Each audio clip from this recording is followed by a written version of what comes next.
Remember how annoying I can be? Don't get so upset, just laugh. Middle school sucks for everyone. She'll be fine. You get too worked up about things that don't matter. There's a reason. You know, I planned it this way. It's better for everyone. Make sure she values being loved, not bought. I remember the first time you came home from your new fancy life. I was jealous. I know you felt it. Always on your heels. Betrayed by my body. Self-sidelined. I'm sorry. I should have come. To be honest, it was more fun cheering from the cheap seats. Less painful, too. Did you find the ring? Hold on to it. Until her wedding day. You'll notice me. You always see me when you need to. The message is there in text.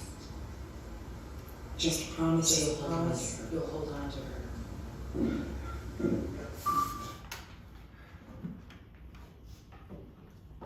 It's never going to be the same.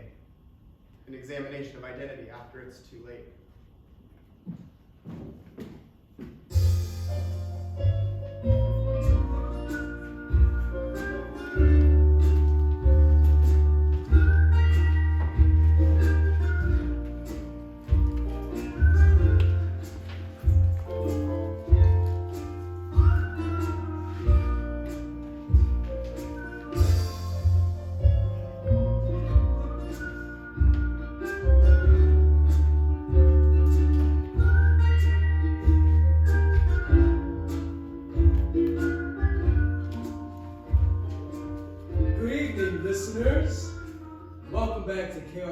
Nostalgia Radio Hour.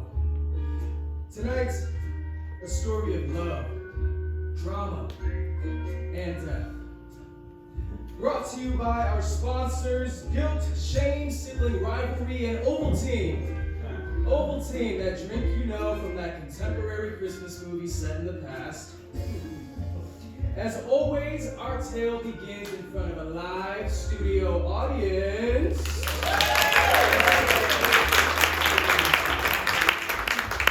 Matthew and Shiree were born into a middle-class Italian Catholic home. Some would say on the wrong side of the tracks.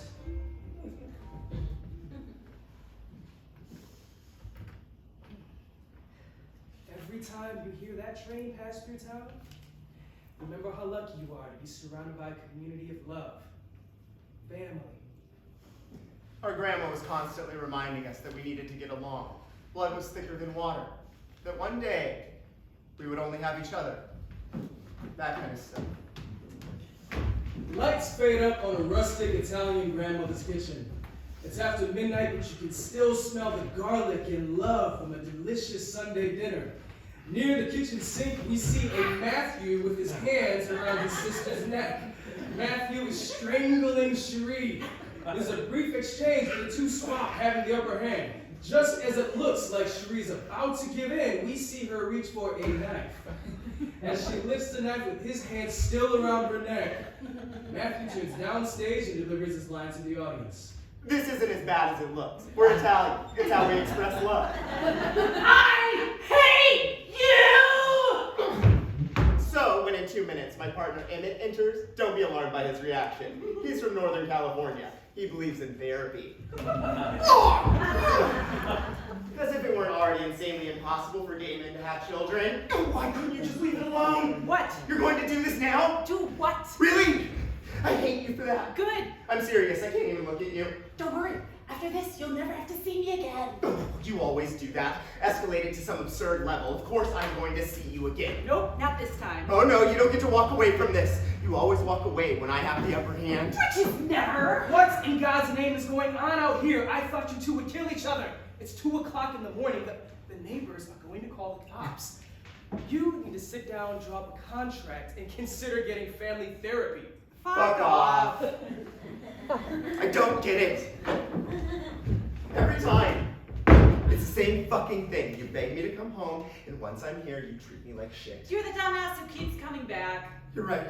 I guess I just keep lying to myself that we actually care about each other. Clearly, the only thing you care about is making me look bad in front of all the people in my life who already think I'm an asshole. There it is. What? You know. No, I honestly don't. How you think you're above everyone here? Why? Because I refuse to shop at Walmart. No, because you don't care that your words hurt our feelings. Your feelings. How many years have I lived away from home? How many times have you come to visit me? How many times have I come to see you? Notice I'm always the one making an effort to have a relationship. You're the one that left. Remember when you used to follow me around the playground? That was a long time ago. A lot has changed since then. Yes. Back then, you stood up for me. Now, everyone is afraid to stand up to you. No one has the balls to call you out. They don't want to suffer the wrath of Shiree. Because you're a cuppy ball of joy? You have no clue. I don't think I'm better than anyone. Your actions say otherwise. Because I clap back at the hypocrisy? Because I won't back down anymore? I did that. I spent my childhood pretending. I tried. I'm not ashamed. I live my life for me. Yeah, you shame everyone else for living their lives. For them, not you. Wrong! For living their lives while condemning me.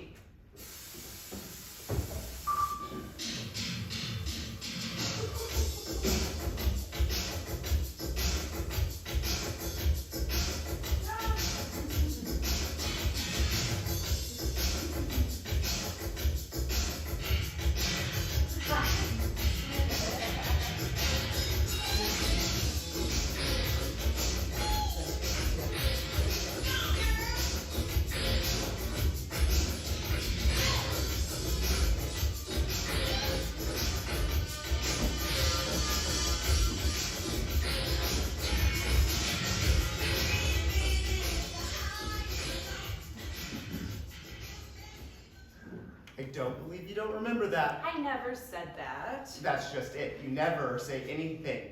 You just expect the world to understand your insane control issues. Maybe if you'd open up, we could have a real conversation. It's not my job to help you. I can't help fixating on what led to that moment. I don't let myself think about it. Otherwise, I just get angry. Oh, it doesn't make me angry. Just confused. We're the ones who did it. We were children. I don't even think we knew what we were doing or what it meant. I don't blame us. That's why I'm so protective of her. I'll do anything to make sure that she has a better life. My sister loves to make me the dramatic one, but here she is making a tragedy out of a minor trauma. You make it sound like we were abused and neglected. You know how I feel about Mom and Dad. They did do everything for us. Except protect us when it mattered. Oh, that's not fair. You're a parent. You know you can't be everywhere all the time. And even if you were, you of all people know that people will do as they please. You defend Dad like he hasn't made your life impossible. You see that he treats you differently.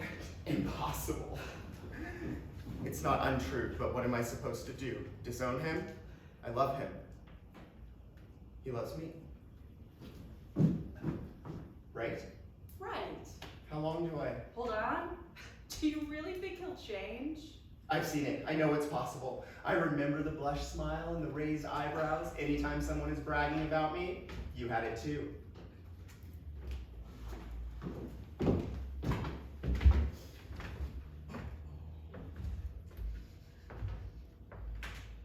Who makes it through middle school unscathed? I present Childhood Flashback 1, Discovery. Matthew and Shiree are standing on the cracked and blistering blacktop at Highgate Air Middle School. They're waiting for their turn to play tetherball. Matthew, in his perfectly matched outfit, is not so subtly trying to distract players to advance their position in line. Shiree, casually wearing an off-the-shoulder sweater and short shorts, naturally catches the attention of many of the boys who are playing soccer across the yard. A group of them make their way towards Shiree while Matthew is preoccupied. Don't panic. What do you mean? They won't bother you as long as I'm here. What are you talking about? Just pretend we're having fun. I am having fun. You know what I mean.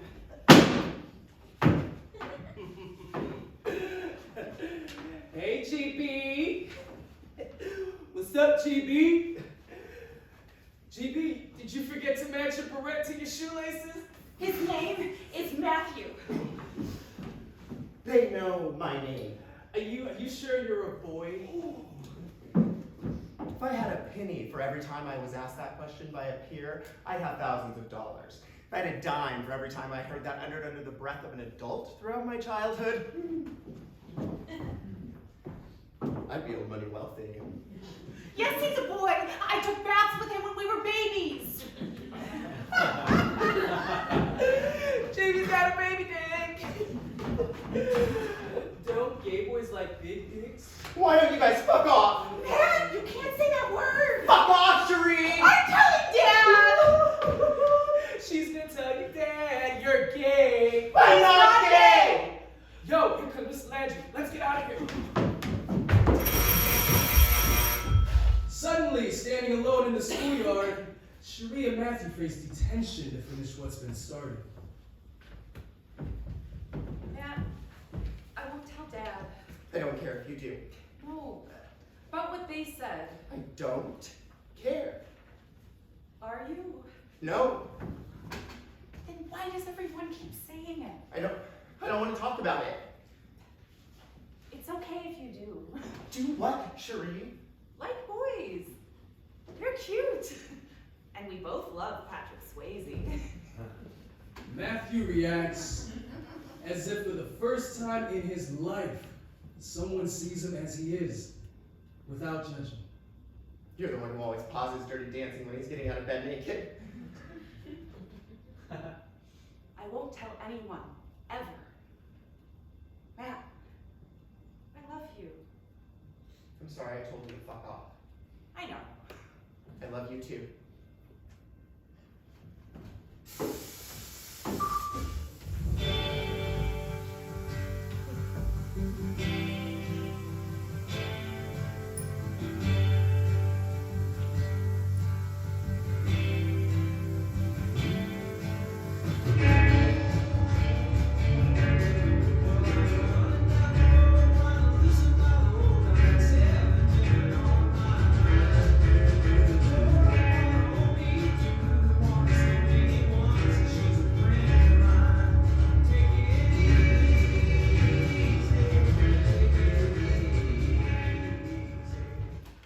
Matthew and Shiree have just entered their dad's house.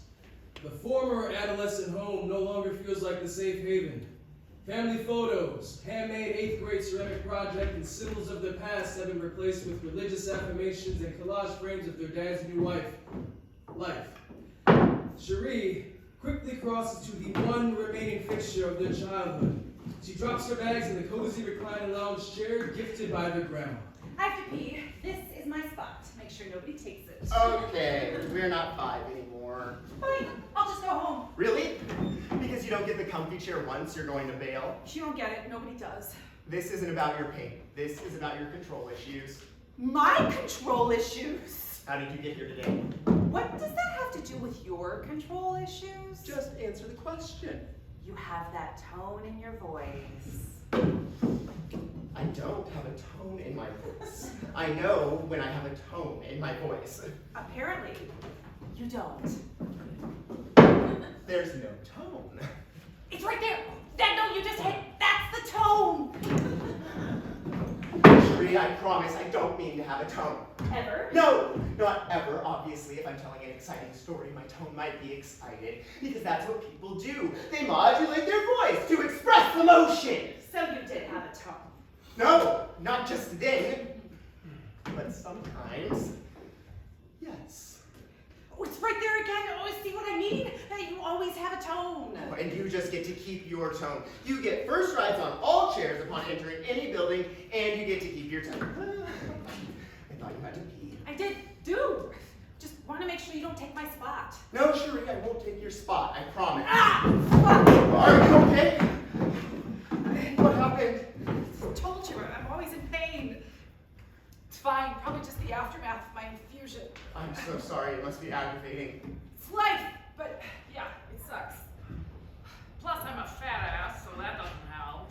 Don't say that. What are you two up to now? Oh, don't sit there! That's Shiree's spot.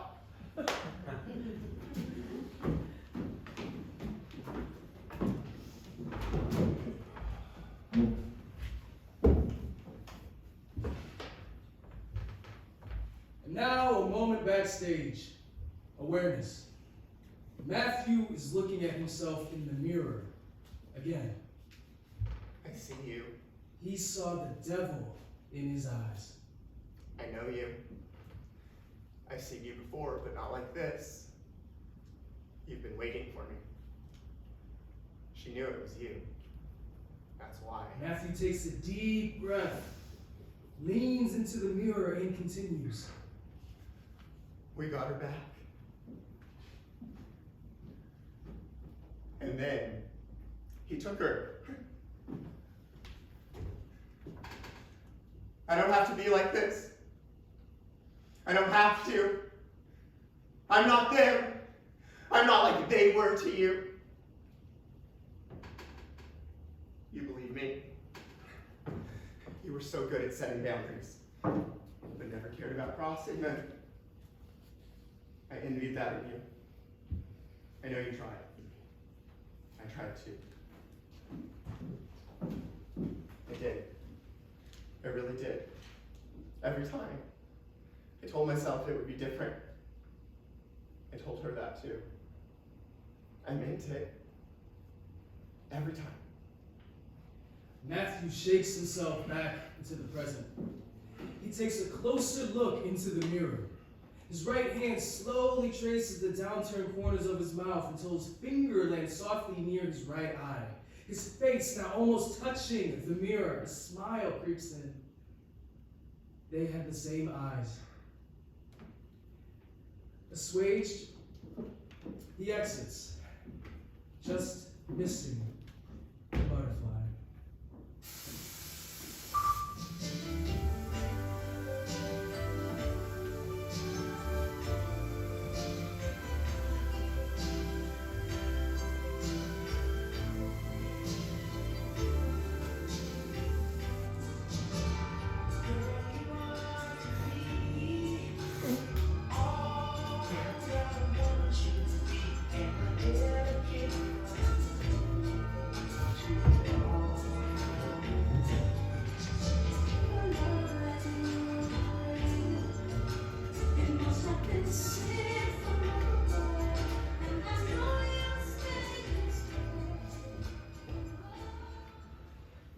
And now, a serious phone conversation. You're too sentimental. It's annoying. I'm sorry if my reaction is a bit too much for you. It's just, this is exactly why I didn't want to tell you until you got here. I knew it would upset you too much. I'm going to be okay. I got lucky. It's the good kind. Nothing good comes from cancer. Ask Grandpa. Grandpa and I are going to fight it together. Grandpa has been fighting it for 6 years. Hold on. Mom just walked in. Now we need Pinky Shat talk, okay? Bioni ping me out about niente babies. Oh, I mean, she always on that baby. She can't hear you. Oh, right. You always wanted to have babies. Jag er inne med udnäbbing. Just me wouldn't Abby.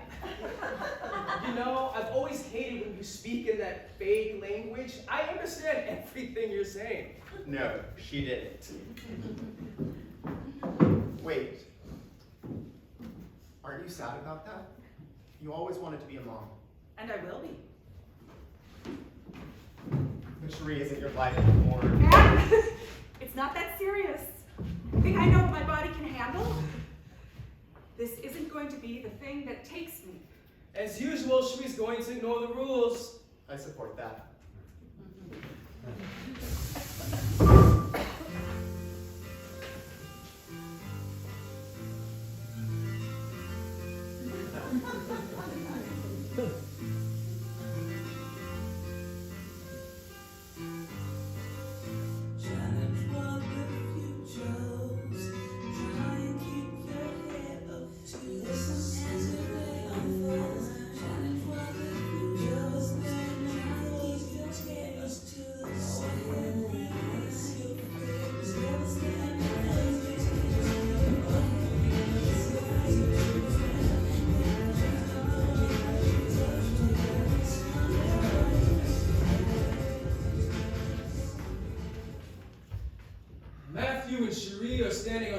porch of Shiree's home. Matthew has the usual look of horror on his face that Shiree has come to expect even when he visits. In every direction there are piles of magazines, stacks of packages, and corners full of cluttered chaos, books, journals, art and craft supplies, boxed gift sets that have never been opened. Matthew reaches a new level of exasperation as we enter the scene. 1 week home, and I'm on talking like a... What? What were you going to say? A redneck? No, like a person who knows better, but still gets caught up in the closed-minded small-town conspiracy theories. I know how you feel about people in your space. It's like you forget that I grew up with you. It can't be as bad as it was growing up. You remember your dollhouse. Matthew smiles, trying to lighten the mood. You shoved that dollhouse full of trash. I don't understand why you won't let me help you. Nobody enjoys living like this. How could anyone? Not everybody wants the things you want. Your life isn't as perfect as you think it is. I never said my life was perfect. And I don't act like that either. A lie. I do. I know I do. I'm worried about you. This isn't normal. And your life is? This is why I don't let people in. It's none of their business. It's none of your business. It's funny. I'm perfectly fine on my own until you come back and try to fix everything. Nothing is broken. If you want to fix something, why don't you take a look in the mirror? I am, Shiree. I'm trying. I've spent the last 15 years trying to be better than what I have been. I don't want to be this person. I just can't help it. I come home and in every direction I'm treated like shit. You're supposed to be on my side. We promised to help each other. If you want to help me, stop trying to fix me. I'm not broken. I like these things. I don't care how my car looks or what people think of me. I don't look like a conspiracy theorist just because my back porch is covered in cardboard boxes. No, you look like a hoarder. So what? It's not healthy. Who decides what's healthy? Cancer, RA, a coma? You think I can't handle a few piles and a cluttered craft table? But what for? What do you get from it? Where will it go? What, you're going to leave this mess to us? This mess is my life. This notebook was the last thing Grandma wrote in. This wrapping paper that came from the first gift I gave to her. Shiree begins frantically walking through the house, collecting trinkets and mementos from every corner of the overstuffed room. Mounds of notebook, boxes, and stickers create a maze that Shiree and Matthew navigate through. Sissy, honey, it's all just stuff. You can't take it with you. You have to let go. If anyone could get through to her, it was our grandma. I can't. I don't want to. These are my things, my memories.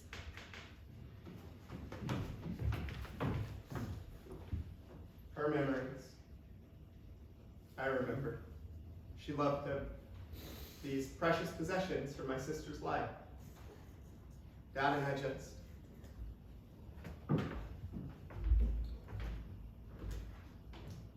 We just threw them into a landfill. In the redneck country, we call it a dump, son.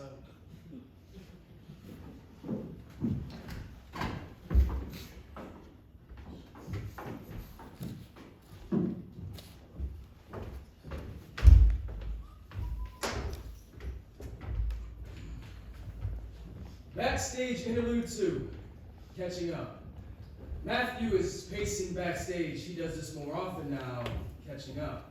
His emotion is building as he pulls out his phone, glances down, and hits a preset out of habit. Hi, you know who you've reached, and you know how I feel about voicemails. Hi, it's me, again. Don't worry, I'm happy. Today. Now. I made the right decision. Decisions. At least that's how I feel.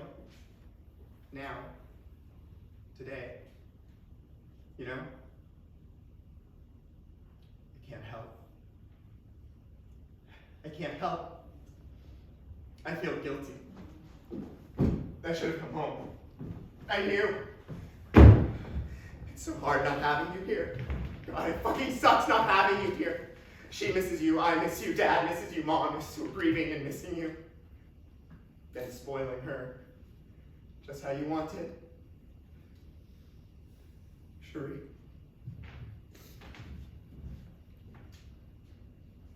Why didn't you tell me you had so many friends around the world?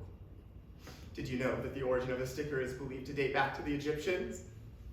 Of course you do. That's why you were a connoisseur. All that time I thought you were wasting money and space. You were collecting your beautiful life, full of community. I'm sorry I missed that.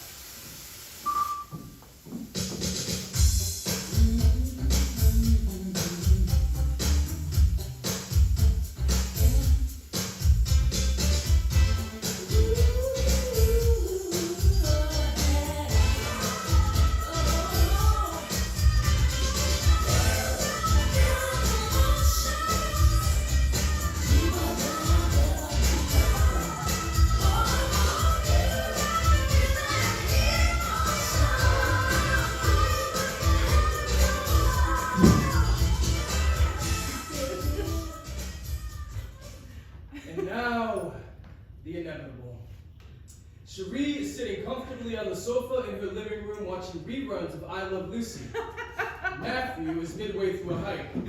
He had to get out of the house and get some fresh air. He's midway up the trail and currently slumped next to a big rock.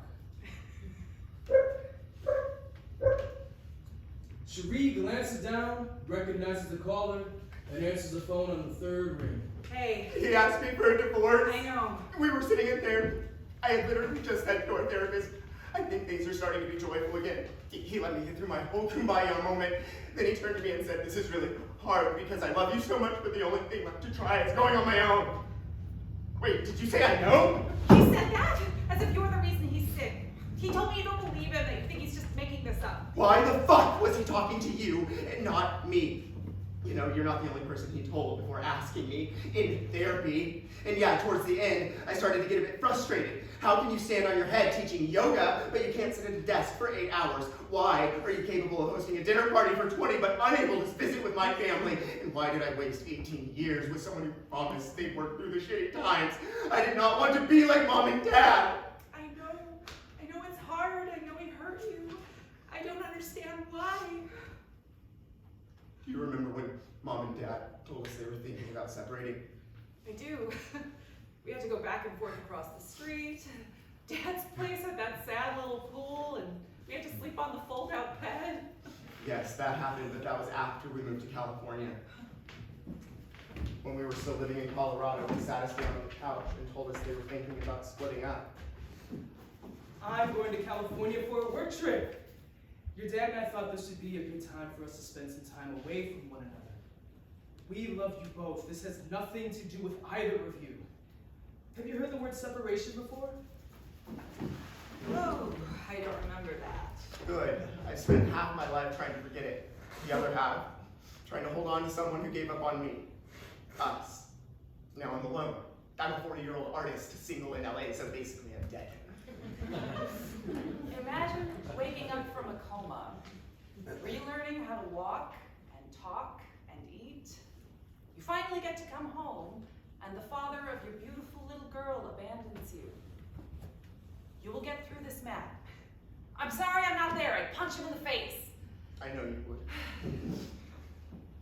You're right. I will get through this. I'm just so sad, Shiree.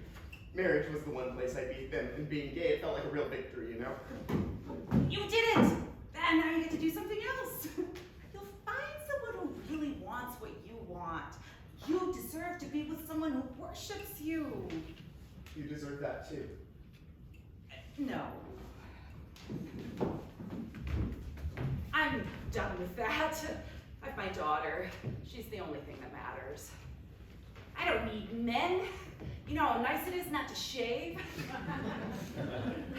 You still love him.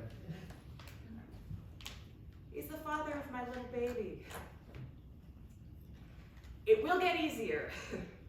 It hurts the most when you least accept it. She was right, of course.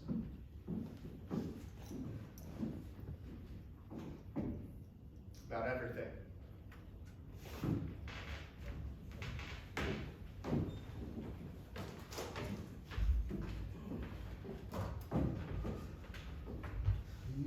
a scene in a coffee shop.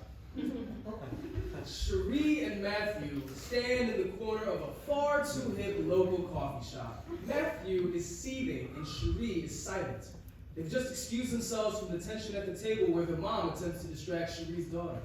Please don't shut me out. You didn't need to intervene. I had it under control. No, you didn't. I don't think you see yourself. You're lucky you still have a finger. What's that supposed to mean? Wow, you have no clue. At some point, you're going to have to decide whose side you're on. It's becoming more challenging to navigate your hypocrisy. I'm on the side of not being a dick to our dad. Oh, you hold the monopoly on that one. You have no problem raging when they piss you off. How casually you bite the hand that constantly reaches for you, listens to your self-righteous rants, endlessly argues with them so that you get what you need. In one breath, you condemn me for doing what you do to all your friends and family. Talk about lack of perspective. I wish you could just cut that like I do for you! Excuse me, your lattes are ready.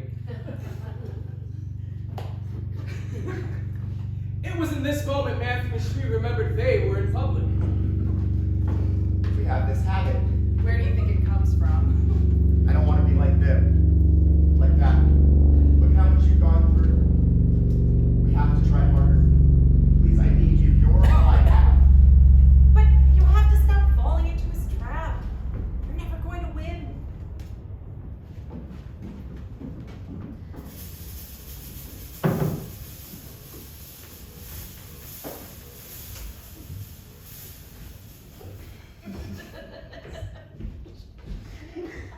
Childhood flashback number 2. Matthew and Shiree are standing in their just-deceased grandfather's garage. They're passing a joint which Shiree has just lit.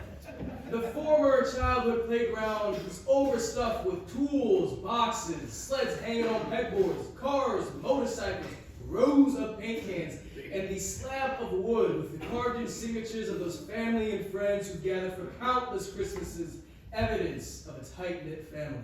God, I couldn't get out of there fast enough. I kept thinking we're supposed to be grieving with these people. Right? It's toxic. Has been our whole lives. It makes sense why Mom ran as fast as she could away from this town when we were young.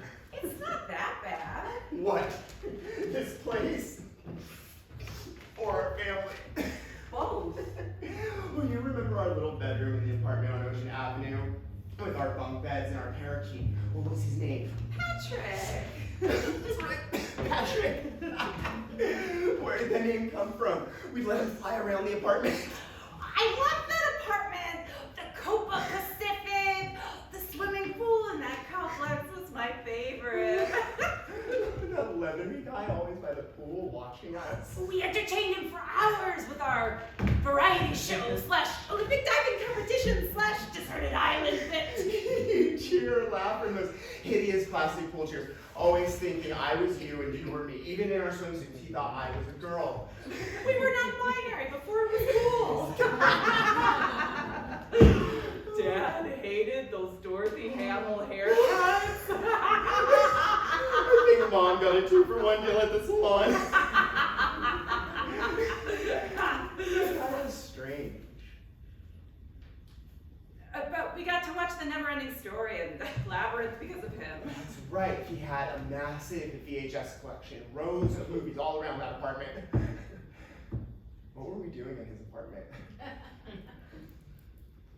I think that's when Dad was living across the street. Oh, right.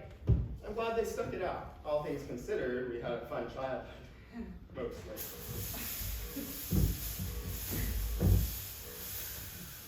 Presenting a high flashback.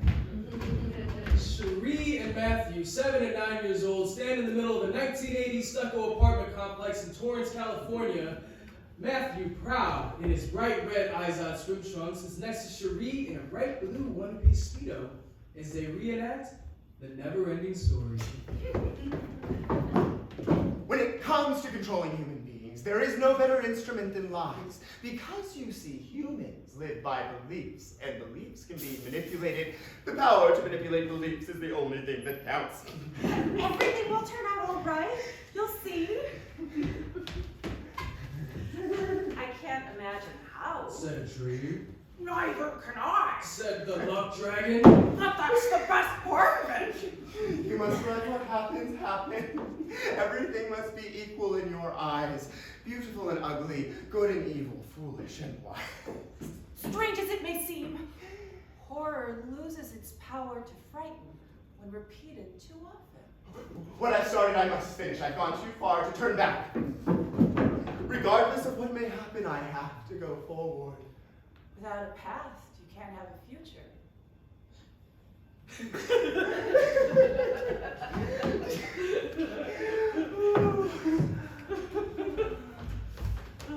Whatever happened to Patrick? I think he died when we moved into the new house. Remember, you had to keep him in the garage? Probably froze to death. Or escape? Lucky bird.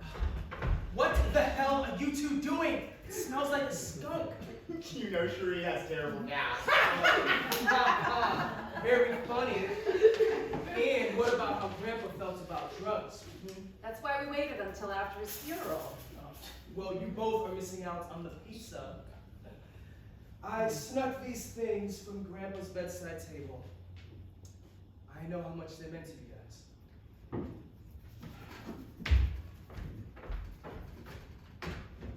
No matter how horrible we could be to our mom, she never missed an opportunity to nurture us with gifts and food.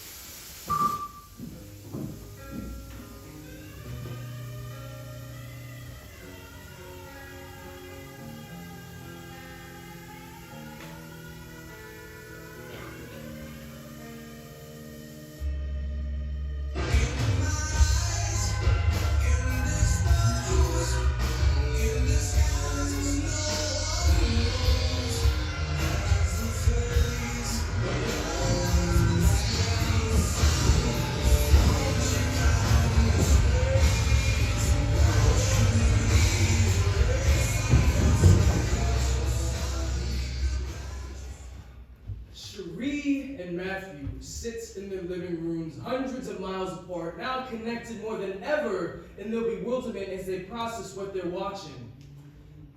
Eventually, every child recognizes the mom and dad are people too, okay? I can't believe they don't believe. I can't believe they're ours. We came from them. I know. They believe everything he says. Mom is so far gone, it's almost laughable. Except that he's coming from people like me. And every time I bring it up, she says he loves people like you. His lawyer is... Oh, God. I know. The last thing I wanted to be was 42 years old and living with her. Thank God she was there, though. The last year sucked. The last? How long has it been? Right? I'm just at the point where I don't call because I can't handle it. I think he's worse. He knows better and still plays into the horse shit. You just wanted to say horse shit. Yes, because it is horse shit. I like that you're using his word against him. Back when he'd use words like that, remember French term? Yes! Cheeto was a French term. Right? And they both love him. Dad was thrilled he pushed the Christian crusade. But Mom, She was bored. it just sucks. I wonder if they understand how devastating his base is to people like me. I don't get it. I don't remember them like this when we were kids. Matthew pauses, catching himself outside his body, reacting to what he's just said aloud to an empty room. Who am I supposed to bitch about these things to now?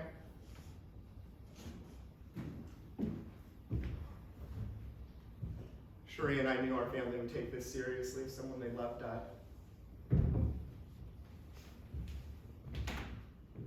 Unfortunately for me,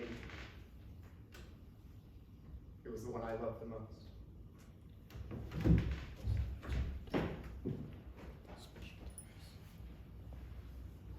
Alas, we meet Matthew backstage one last time.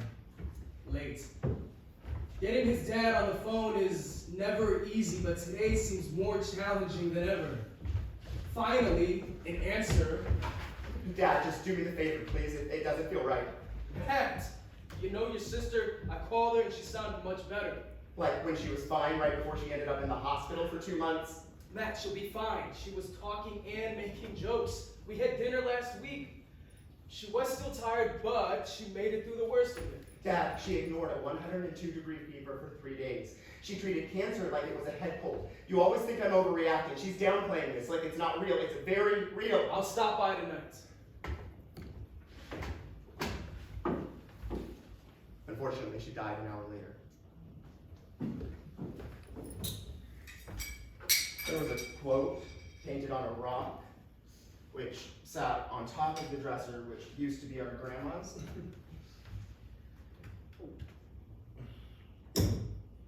It said, "I don't want my pain and struggle to make me a victim. I want my battle to make me someone else's hero." And now a word from our sponsor.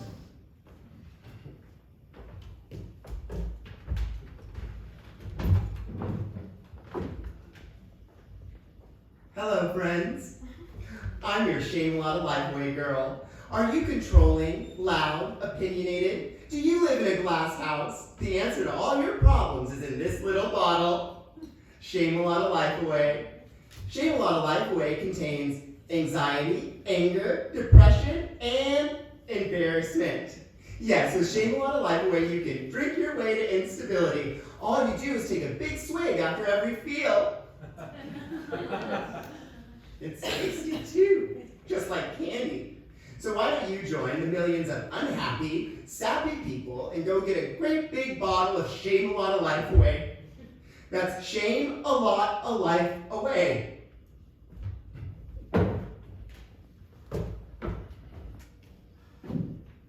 Remember that name. You should be ashamed of yourself.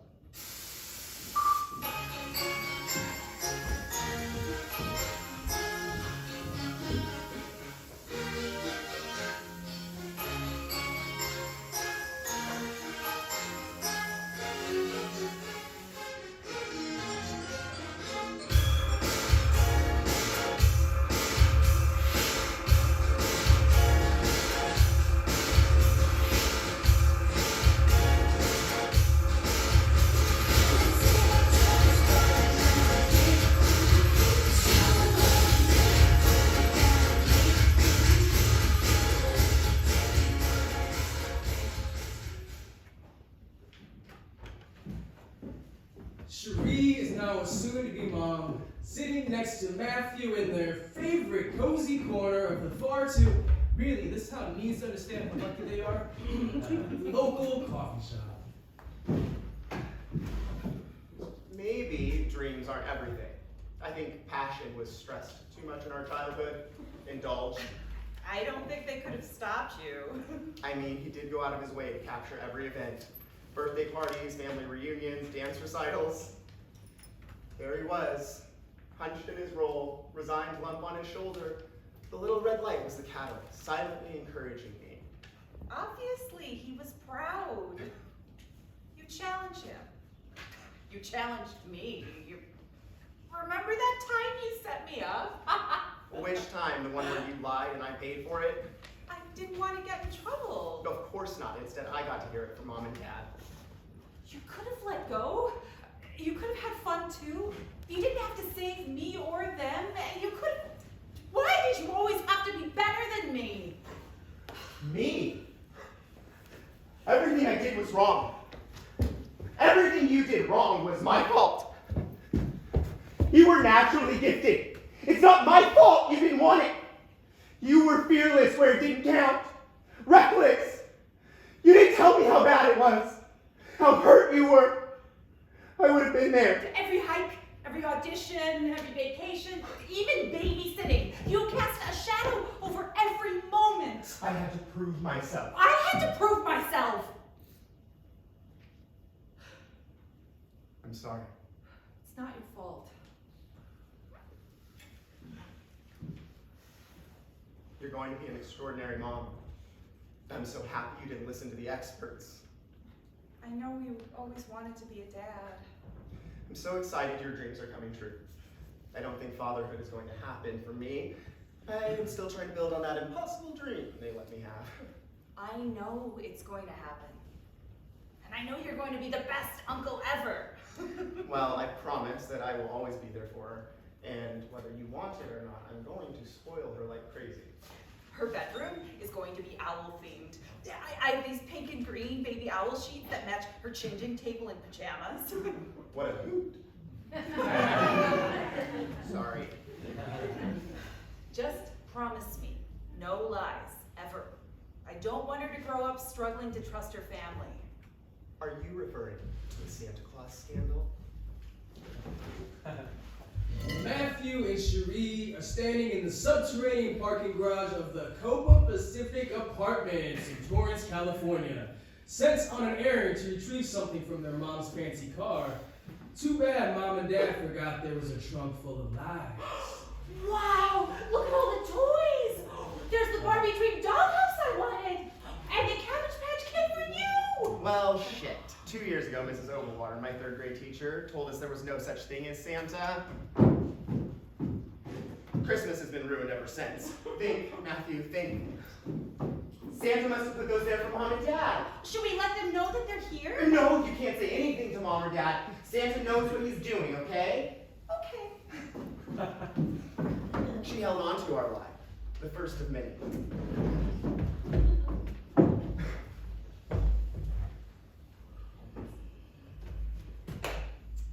And now, ladies and gentlemen, boys and girls, without further ado, I present The Great Escape! Shiree and Matthew are toddlers on the outside of the crib in a tiny bedroom on a hill. How did you get out? I just climb over that and then come down here. Shiree, you could have hurt yourself. No, Matt, I'm a big girl. I'm strong. Come one, come all, witness the death-defying acts of Shiree the Fearless. Shiree and Matthew are toddlers standing on top of a giant stairway looking down at the concrete basement. Only a flimsy guard gate keeps them safely on the carpeted side of life. Shiree begins climbing the gate without a net. Stop! Shiree, you're going to die! Dad! Dad, come quick! Shiree's going to die! No, Matt, I'm tough. I go down there and get our toys. Whoa! It's okay, got it just in time. Good job, son. Shiree, what were you thinking? You've got guts, kiddo. Good thing your brother was here. I can't count the number of times Shiree shrugged off death. Her resiliency was second only to her fearless and free spirit. Reach your arms up high, like this. I am. Come on, you can do it, like this, just a little bit higher. Matt, I am. No, Shiree, like this. Matt, I'm not a baby. I know it's hard, Shiree, but you've got to do this. It's the only way back. You do it then. Ouch! It hurts. I can't.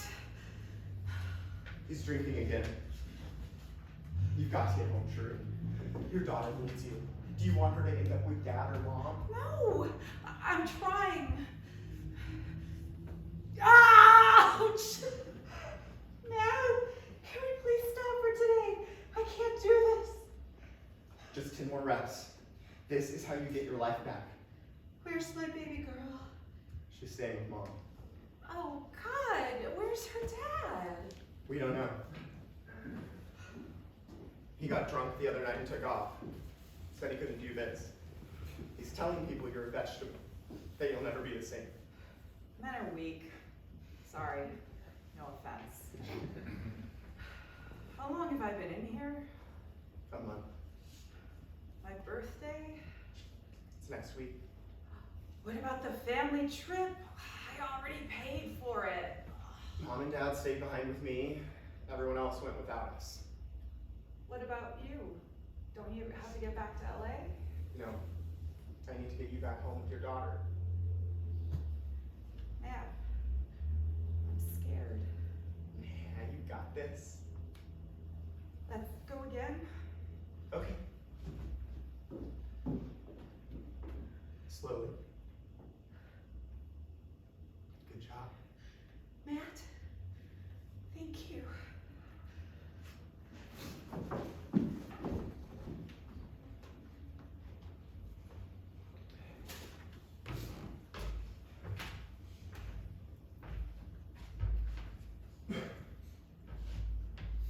It has been 1 year since Shiree's passed. Matthew is standing in the middle of his living room alone. In every direction, there's a memory of his sister. A picture of their favorite Christmas vacation. The marble globe she treasured. A pile of precious stones and crystals hopefully radiating Shiree's energy. A collection of their favorite DVDs. She had multiple copies when they went through her house. And finally, the wingback chair which once sat in their grandma's living room. Matthew sits down in the chair and has a conversation.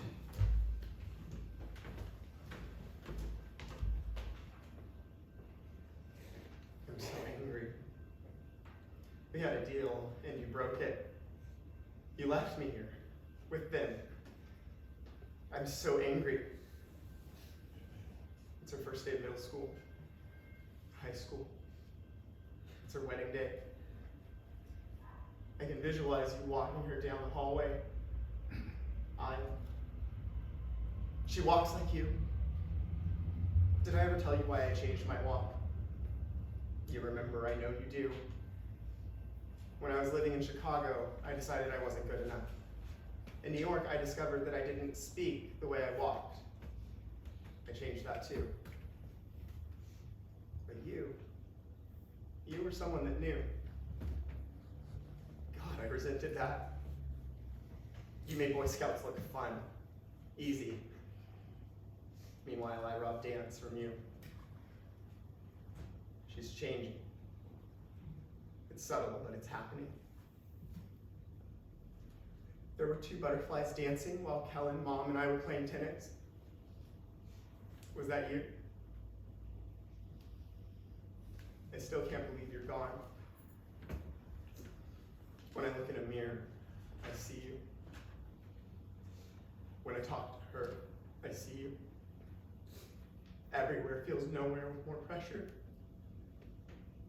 I miss your stupid text messages. Now I'd be so furious when you'd fire off a rapid stream of questions or thoughts. Why? Why would I get so upset? I search for you everywhere. Haunting our familiar spaces. Filled with emptiness. You're hidden in my corners and dresser drawers. I'm left with this inheritance. A precious collection of medals. Generations compartmentalized in cabinets, tarnishing. Illustrious memories now only with their weight. Wearing them to be close to your energy. I want to trade the lot for another hug. I'd do anything now. Anything to hear from you. Every day hurts since you've gone. I can't do this without you. I don't want to do this without you. What do we do? Who cares? Let go. I can't let go. Who cares? Just let go. Let go. Let go. Let go. Let go. Who cares? Who cares? Let go. Let go. Let go. Let go. Let go. Let go. Shiree appears like a vision. Too good to be true. Matthew reaches for her. He walks towards her. Can this be real? She welcomes his embrace. He holds tight. Are you going to hold on forever? You can't let go. You can't take it with you. She winks at him, pulling away just as quickly as she appeared. Matthew dances into the sunset.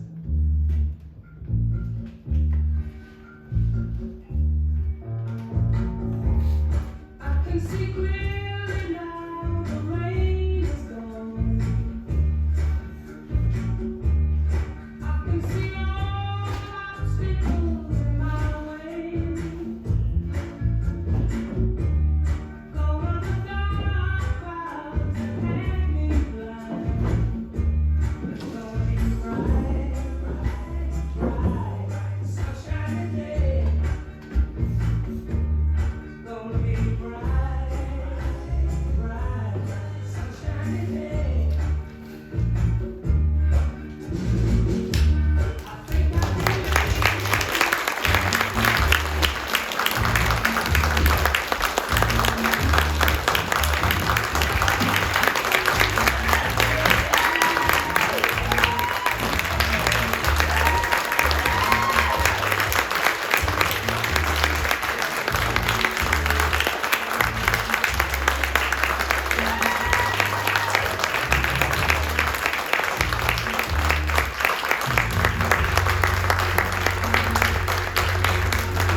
Thank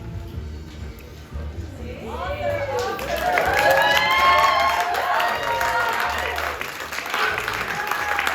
all for coming. I really appreciate it, and my whole family. It's got to be hard. They've been putting up with me sharing our dirty laundry, like, I'm 40, I'll be 45 in May, so for 45 years. So this is we'll have a little question and answer if you have any questions you want to ask. This is all part of my thesis exploration, and I have people here, my closest friends from New York, my cohort and dear friend Kylie from grad school. I just have people from every different sector of my life. My yoga family is all spread out. My convention family that are here. And then my literal family is here. So if you have any questions, and then they're setting up, we have Prosecco and some cheese for everyone. Questions, comments, concerns? I do have a question. Yeah. I've met Anthony once. Was Anthony your partner, Anthony? Anthony? Yes. Performing is you? Yes. What did? That's Anthony. Yeah. I said I don't know my choices. My question is, how was that working? Because you are partners, yeah.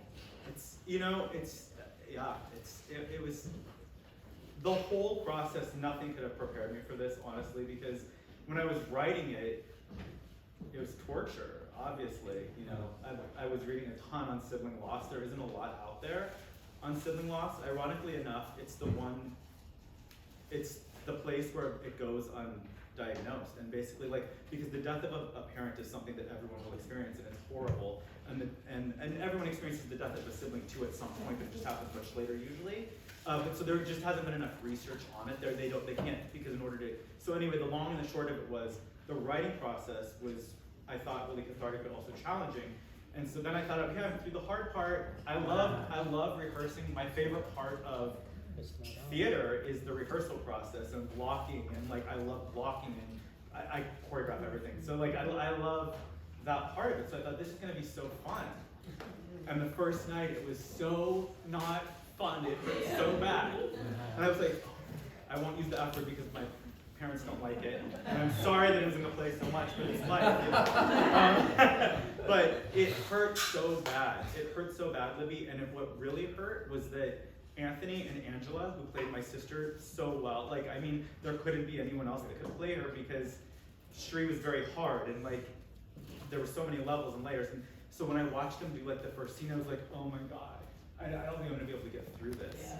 He nailed it, because he knows me. So when you live with someone, you know their mannerisms, he knew too much. And I was like, okay, pull that down. But he got the best compliment last night by someone who knows both of us well, and they said that he was the perfect blend of his own actor, but he found the nuance of, me, I always talk with my hands, and so it was very interesting. Yeah, you did really well. Thank you. Yeah, the thing that was, the whole point of this was to experience something from my sister's point of view, which I have, and every day that we came in here, I had to see it from her point of view. And I'm so mad I didn't see it from her point of view when she was alive. Yeah. Do you have it now? What's that? Do you have it now? I do. And you get to share it? I know. That's Yeah. the beauty. I know. It's a challenge. Yeah. I will be so happy when this process is over. Kylie, okay, so Kylie was there last summer, so we do residencies. And what was it, week 3, Kylie? We were in somatic practice, which is already just one of those classes where you're dealing with a lot of feelings. And I just broke down, remember? And I thought, okay, well, it's gonna be over at some point, but it just hasn't been over yet. Yeah. Hi. Did you do a lot of editing in terms of pacing once you got it on its feet? I didn't a lot take, of movement. no. And thanks to Charles, who, he did the lighting for this, and then there's so many cues, and he did it in one day, because they were doing Cardinio here, and so we were able to use the space throughout the rehearsal process, because Frederica and Charles were gracious to allow us to be in the space. How lucky is that? But So Charles lit everything I went, but no, honestly, from the time that my script was set, I guess. So I'm part of a program where you go through a CRP process, which is a critical response process, where everything kind of gets analyzed by 2 or 3 of your cohorts. And so you ask questions, and then these questions lead to other questions, etc. But very little changed in my script, and then when we got into rehearsal, I added 3 lines, that's it, and didn't take anything out. And so I had to change one scene, it just wasn't working, and it was no fault of the actors, it didn't move the way that it should have, but that was it. Yeah. Is there a rubric, is there like a list of cues or kinds of content that you needed to include in this process? No. So it's completely open to you to design it, develop it? Yes, no, there is no guideline, or everyone has access to whatever they want and whatever it's an interdisciplinary program, which is why I selected it. I love the program.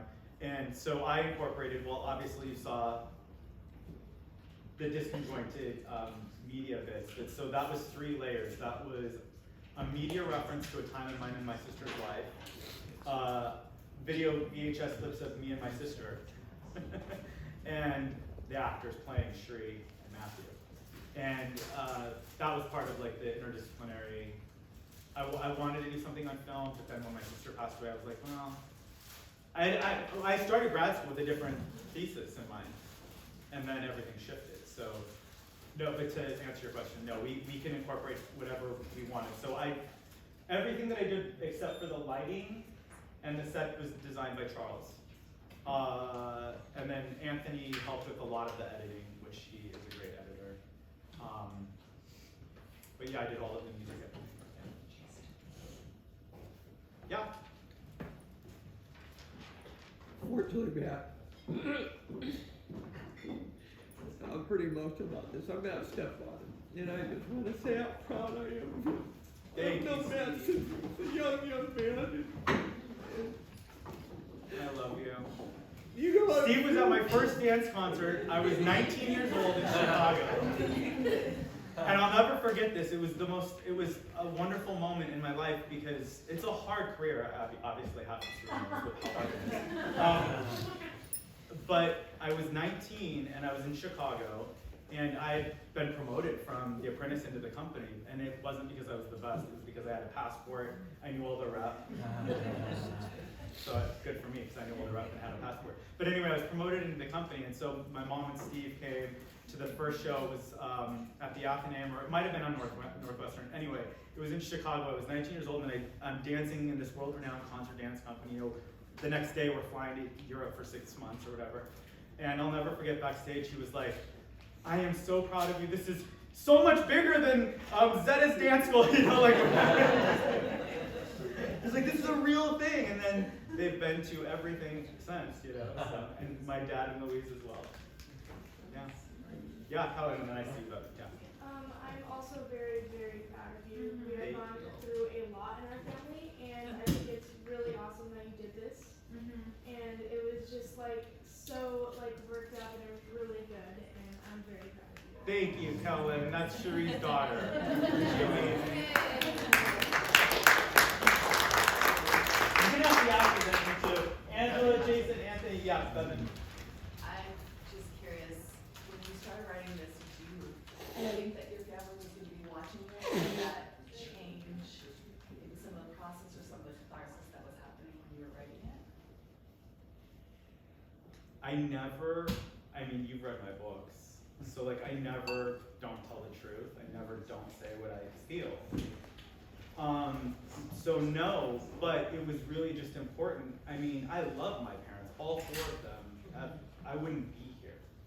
You know, I'm not naive to the idea that like there's no manual. And that's what I discovered with my sister was all the things that she thought that my mom and dad did wrong, she tried to fix the wrong way, in my opinion. Sorry, Colin. And so like she overcorrected, you know, which happens. And so then it's like now we see how that worked, you know.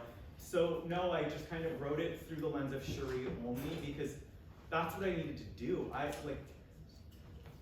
She was my best friend. I talked to her more than once a day. There was one time in our life where we didn't speak for like 2 months, and it was the hardest time in my life. And she, as you see, she shaped my child. That I, like, everything was shaped by how she thought of me. And that's that. When I was reading about sibling loss, the thing is that most kids, if you're a single child, or if you're like more than 7 years apart in siblingness, you mirror after one of your mom or your dad. Siblings mirror off each other. When that mirror is gone, there are two options, and neither of them are fun options. You know what I mean? So it's so I just really wanted to make right what I didn't do while she was still alive.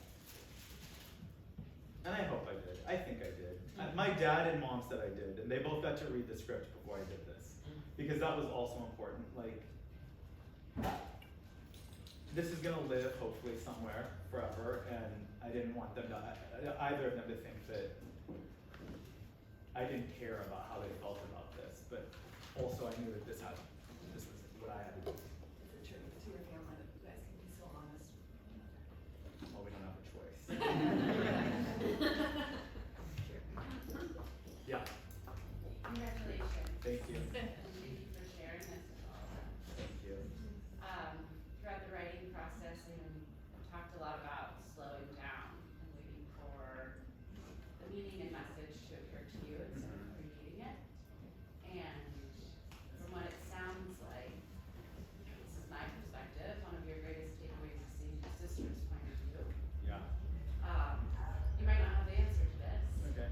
But I'm wondering what's been the most valuable lesson or aha moment or experience from your sister's point of view?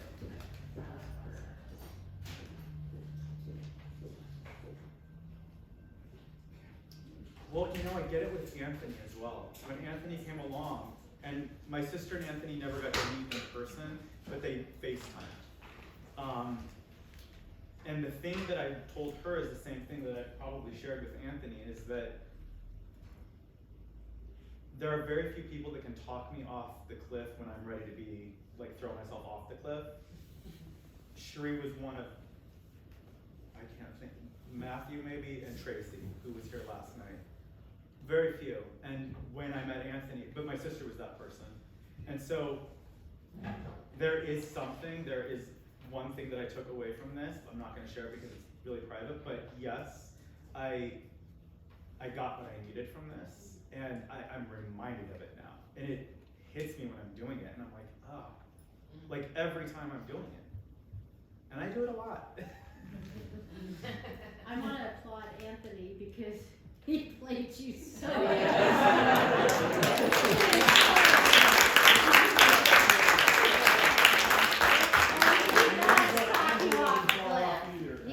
does talk you off a cliff. Yes, so yes, kudos, thank you. Anthony. Yes, yeah. How did you pick Angela out? I understand Anthony, but because she nailed it. By the way, you nailed it. Yeah. You nailed it.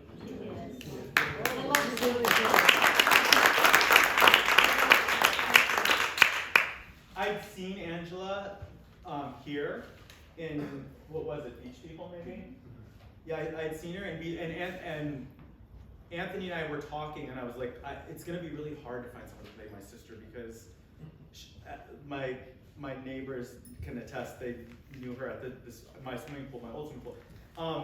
She had a boisterous, huge personality, but then she could be like super compassionate, and she was full of empathy, but also would not be afraid to put you in your place and not give a shit what you thought about it, and like ever. And so it was gonna be really hard. And I watched Angela play Beach People here, and it's a great play, and she did a great job in it. And I thought, okay, because it needed to be an actor who could find every range and look well. You know what? Honestly, I wasn't really concerned that Anthony or that Matthew and Shiree looked the part, because the whole point is that I want this to be a play that anyone could do. But they looked like they could be related, and it felt like, and they already have a great rapport, so it just kind of naturally just fell into place. I think I asked her right after I saw that performance. Oh, did you? I can't remember. Yeah, I saw her do the performance, and I was like, hey, will you play my sister? And then Jason, and that's hard. It's so hard, and I gave them like a few VHS. I gave them some like origin things, you know, that they could like a touchstone. But it's hard when someone's not here to like shape that person and to know that half the family is going to be in the audience. Is an expectation. And then Jason was doing Anthony's play, Somebody Somewhere, and he played both parts on different nights. And I was like, because you need an actor who can play like be believable as a station manager and then play all these different characters that like matter. And I thought he's perfect. The nail file was perfect. I know! That's what he said. He nailed it. Literally. Yes. So the nail file thing, what the heck was with the gun? Well, it's my dad. He's a gun collector.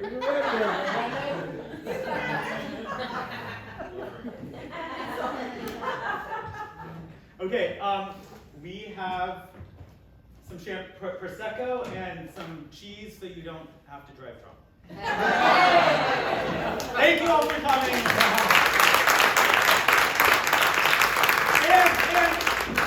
I also do want to say one last time to Frederic and Charles and City Garage, if you don't support small theater, it goes away. That's just how it works.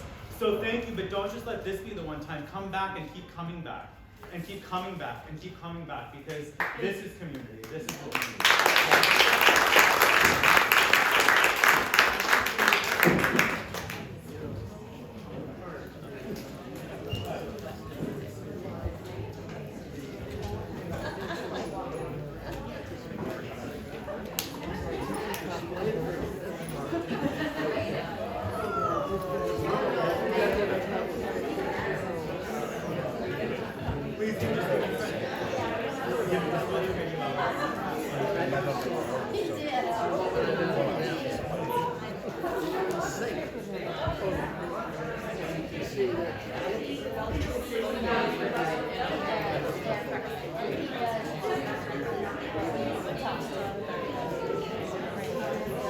Okay, see you tomorrow.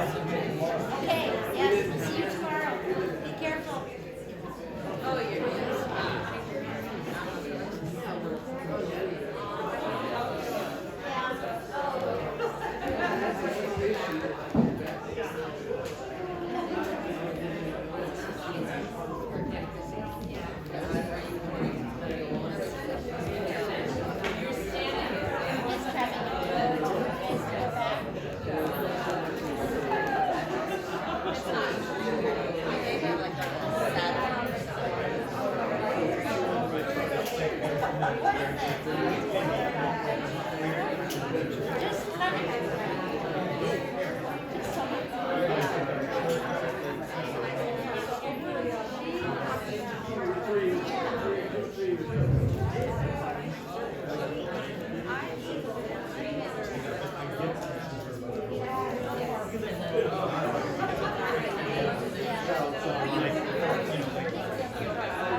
Thank you.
No. Did they leave? Okay, let me go get them. I'll be right back. Thank you. I'll be donating.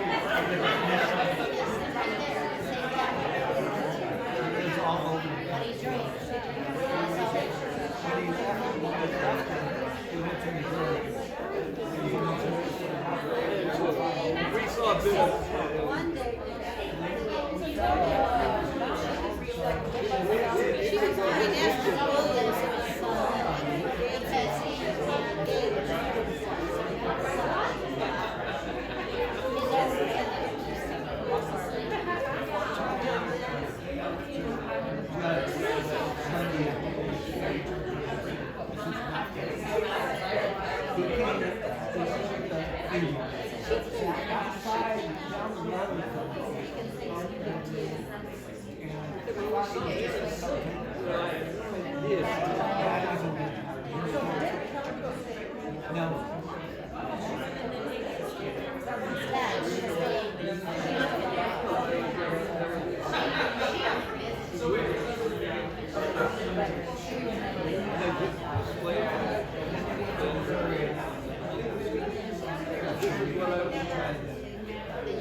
Everybody moves on.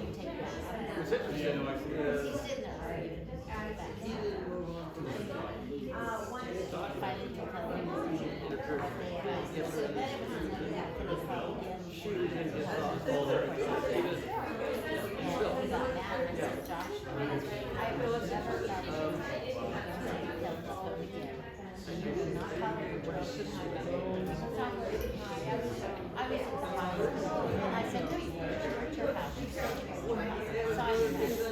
I had a younger brother who we were apart 5 years. We were both in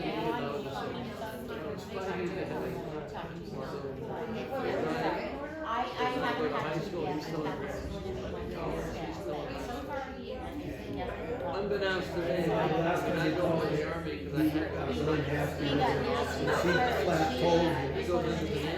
So we're friends. She said, you've done that playing Beyer all my life. She told me she would. You might think I have no idea what it is. We roomed together. 15, 16. Again, my life was 5 years ahead. There was no that when she turned. She It didn't work. It did. And I lose. Well, like she turned from the 22 years old. And that's the whole thing.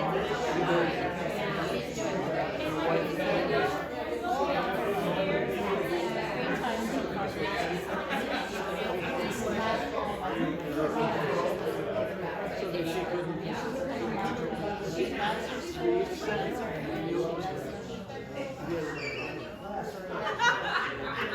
She was that's like she was a young mother and her husband's gone. Nobody could stop her. Okay, Saturday. He doesn't get up then. So it's probably because he's like 9 o'clock. Yeah, it will be. No.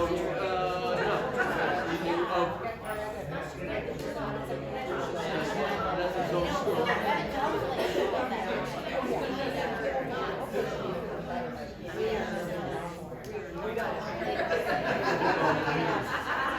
Obviously. He married 2 years later.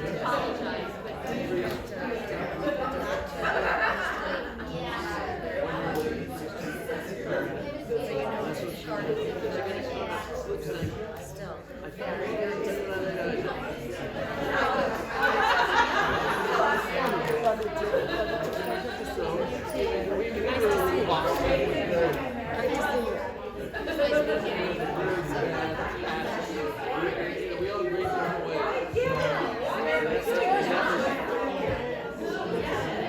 We live in the class.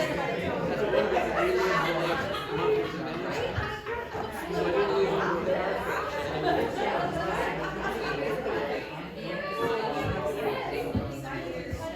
Terrible experience. Yeah. And we got to spend 3 years working together. More than ever. And I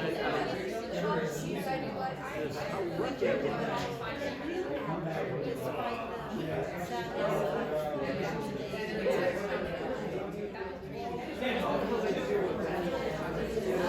lucky I was. I was so angry at it, and I couldn't show it. I was so angry.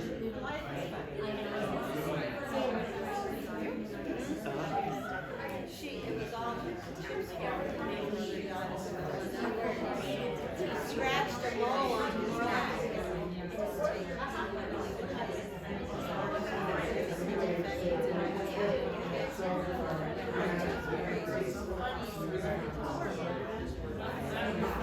At a young age. We get to go home.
Yeah.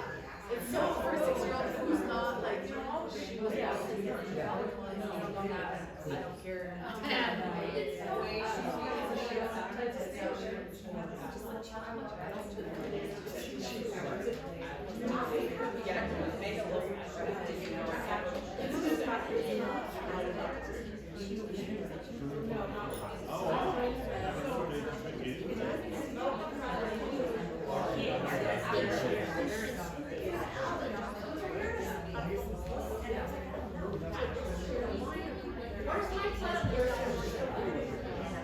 Is he out there?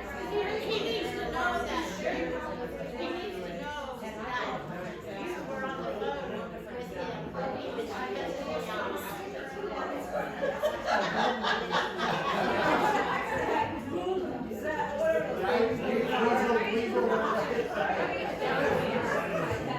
I'm sorry.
Doing everything that's good here?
Yeah.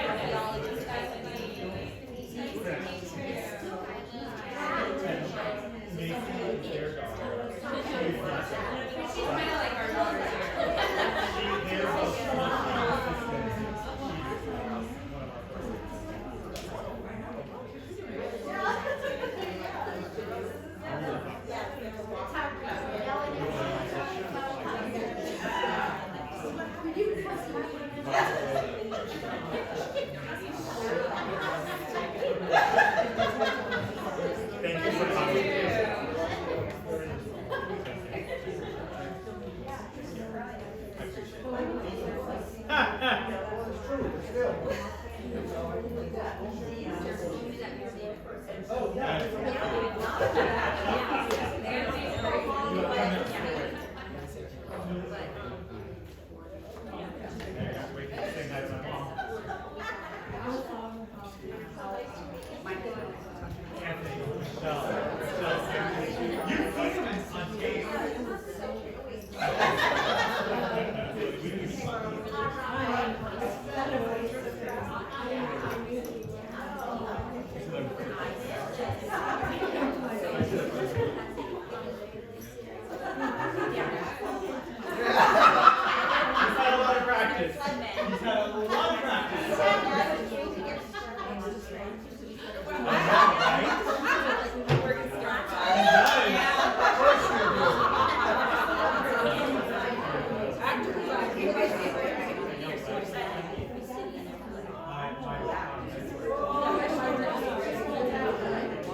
Yes, so it's going to be the last one.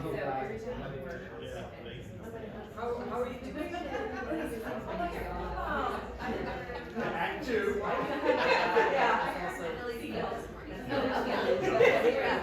Okay, so tomorrow, are you going to meet up? Where are you all staying? So do you want to just come out to the valley, and then we'll drive, or are you going to just go straight to the restaurant?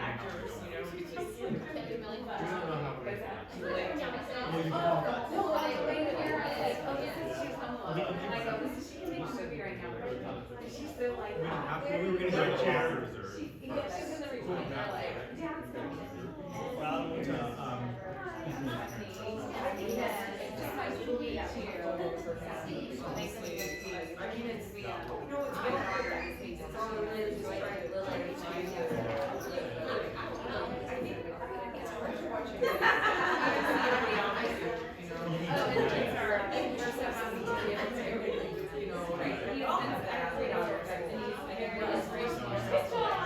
Watch that was amazing. I said this dancing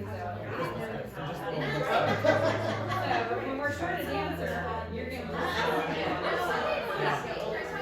impressed. I'll be right back. I need to rest. That takes a lot to do that. It was really good. Don't forget.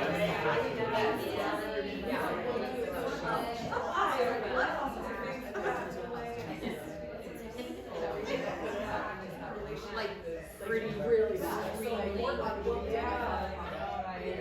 In the house. On We need 300 bees in my bathroom. Like, you name it, worms are coming out of the shower. So, but I can't do that. He knows you like from photos and crying. If they ask you, I tell them that you don't have to. And you know, people are weird about that. He's always my cameras. So it's like, you know, really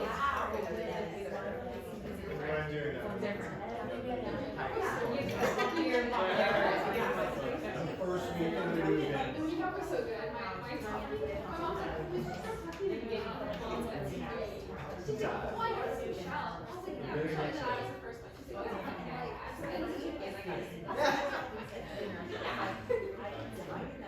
Yeah, that replay.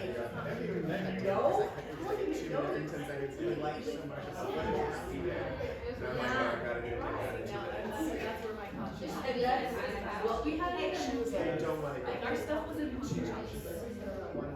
was Terrible stuff. Is there anything? But I saw it.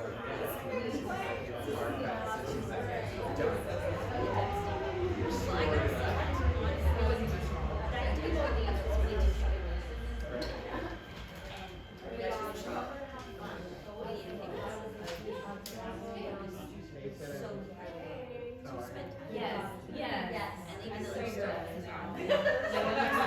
I want you to know. She's not. Nobody or a few of them. I mean, it's just hard. Nobody wants to see how long my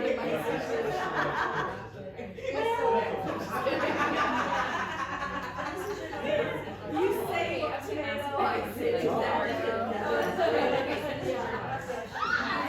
Oh, brilliant. You were so crazy. Very close, yeah. What'd you think?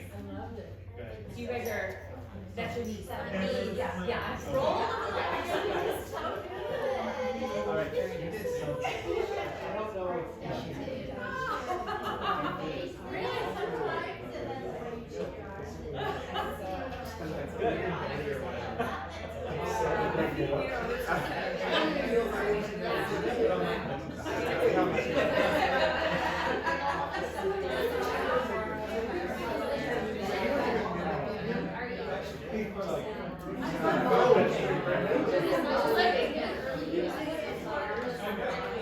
Like you can't have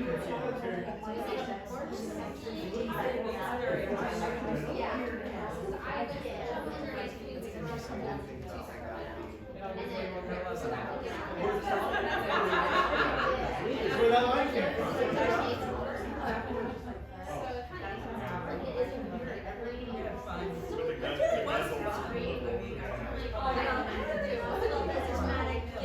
You can put it on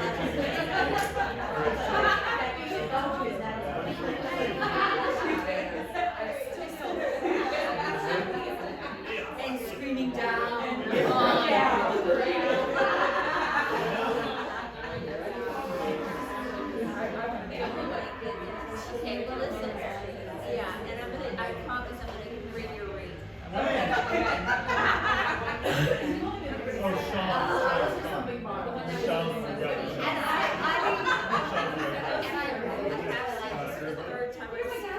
more than Aspen when I was down there. And every time I'm like, I'm gonna bring the ring in this show, I'm gonna bring one. Oh, it's really hard. But I was like, embarrassed. It was saying, and then tonight I was like, well, we had dinner and I don't know what I said, I was midway. Good job. It's just like, oh, Some yeah. people.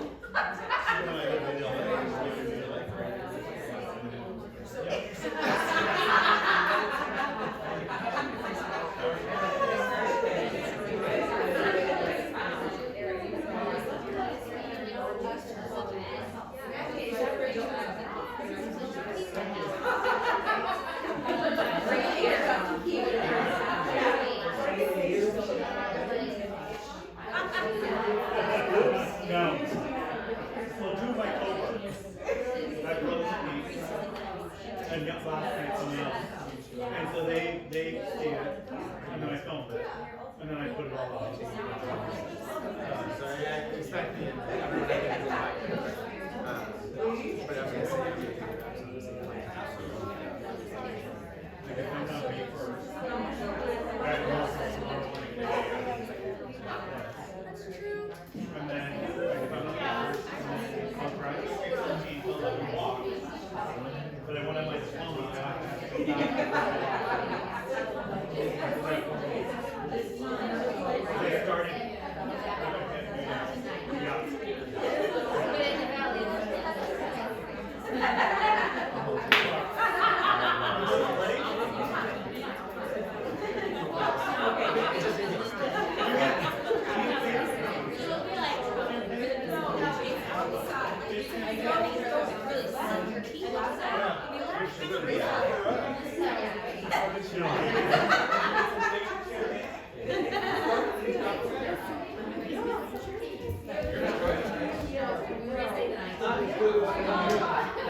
Why would you have to do that?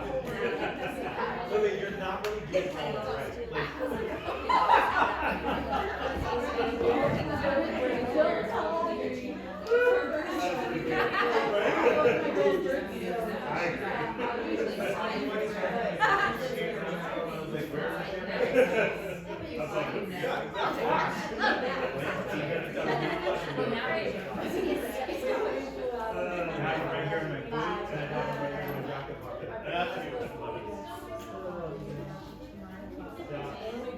That's why I got it.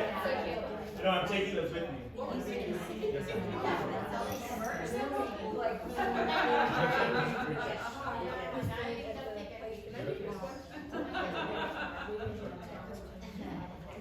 the apple cider. Maybe one more piece of cheese.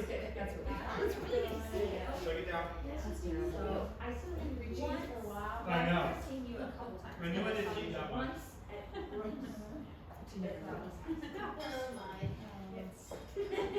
We need to make time to do dinner. Dancing. What a we wrestled together. It was also the like flights, and it wasn't Like, you know, I had so much fun doing those goofy little videos. And is there one first flight and then three the other? 2 hours directly south of airport.